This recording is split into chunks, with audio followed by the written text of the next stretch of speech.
माता पार्वती की अमर प्रेम गाथा। सदियों पहले जब धरती पर प्रेम और शक्ति का संतुलन डगमगा रहा था, तब हिमालय की गोद में एक अद्भुत कन्या का जन्म हुआ। उसका नाम था पार्वती।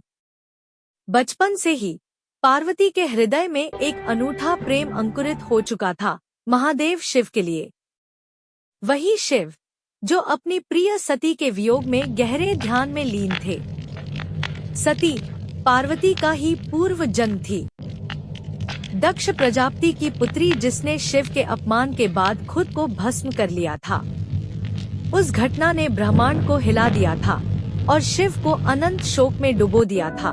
पर अब पार्वती का जन्म शिव को उनके एकांत से बाहर लाने और संसार को आदि शक्ति से पुनः जोड़ने के लिए हुआ था। उन्होंने संकल्प लिया शिव को पति रूप में पाने का, और इसके लिए उन्होंने चुना तपस्या का मार्ग। वर्षों तक पार्वती ने अन्नजल का त्याग किया। वे केवल सूखे पत्तों पर जीवित रहीं, इसलिए अपर्णा कहलाईं। सर्दी, गर्मी, बरसात, कोई भी मौसम उनके तप को डिगा न सका। देवताओं ने प्रेम के देवता कामदेव को भेजा ताकि वे शिव की तपस्या भंग कर सकें। कामदेव ने अपना पुष्प बाण चलाया। क्रोधित महादेव ने अपनी तीसरी नेत्र खोली और एक पल में कामदेव भस्म हो गए।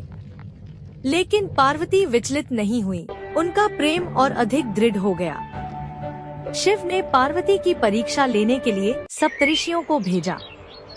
ऋषियों ने शिव को अघोरी, शमशान में रहने वाला बताकर उन्हें विवाह के अयोग्य ठहराया। लेकिन पार्वती ने कहा, मेरा हृदय महादेव को समर्पित है।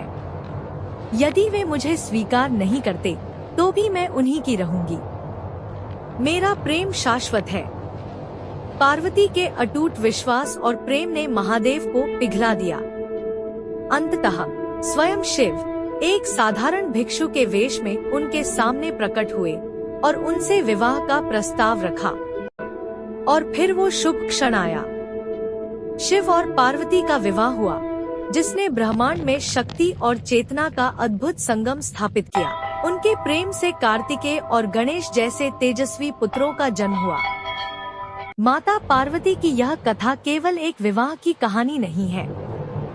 यह आस्था, त्याग और अटूट प्रेम की कहानी है। यह हमें सिखाती है कि सच्चा प्रेम हर बाधा को पार कर सकता है और दृढ़ संकल्प से हम कुछ भी प्राप्त कर सकते हैं।